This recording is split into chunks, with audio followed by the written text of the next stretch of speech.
1984, I decided to register as a Democrat. I was a Christian, member of the Roman Catholic Church, and I was proud of that, and I was pro-life. 2016, I decided to run for the legislature. Christian, member of the Roman Catholic Church, pro-life, pro-union, pro-Second Amendment. Wanted to see how we could grow our state and reduce property taxes at the same time. All those things you talk door to door that you believe in. As a process we've gone through down here as senators, I've tried to stick with those principles. That has not changed for me. I asked the Democratic Party, Douglas County, to respect that I'm pro-life, that I'm a member of the Roman Catholic Church. And my beliefs are based on that. Douglas County Democrats, instead of respecting it, they decided to punish it. They said you cannot participate, you can't be a delegate. We're not going to share our party resources. I continue to vote pro-life. State Democratic Party decided to censure me. I continue to vote pro-life. This is not an easy decision.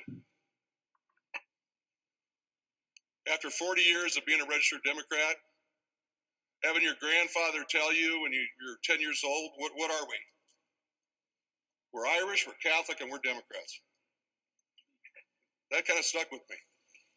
And we had many discussions after that a lot of things he tried to teach me didn't stick. But it's never easy for someone to make this kind of decision. But what makes it easier is the people standing behind me. Over the last year, regardless of my decision switching parties, they have been so supportive. Based on the things that would be said in the media or in social media, they were very supportive. We had great discussions about what the Republican Party is doing, where they're trying to go, how I potentially could fit in there. But the greatest thing about it is now I can participate again. When something's taken away from you as potentially being able to attend a meeting, they say, well, we don't want you here. We're not going to share our resources with you. That hits you pretty hard. But it also makes you appreciate something about our democracy. The idea of being able to participate. Today I'm announcing I am now going to be a registered Republican in the state of Nebraska. By almost all accounts, this year's race for the White House is going to be close.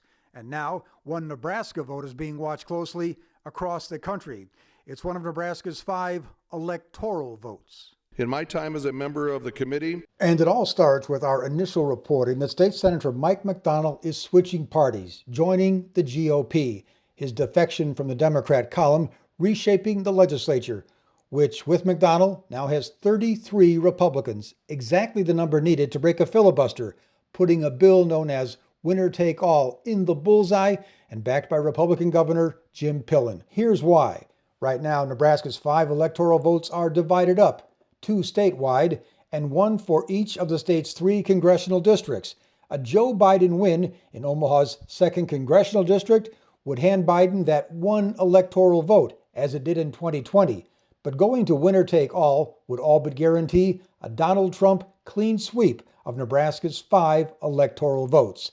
This election is going to be incredibly important. Republican Senator Pete Ricketts urging a winner take all move, noting it would put 1 more electoral vote in the Republican column for 2024. The head of the Nebraska Democratic Party fighting to keep the status quo, arguing Nebraskans want to keep our fair electoral system in place, which is why previous attempts by some Republicans over the last 30 years have failed to undo our split electoral votes. What's not clear is if and when the winner-take-all bill in the final fleeting days of this legislative session will even come up for a vote. In Omaha, Joe Jordan, News Channel, Nebraska.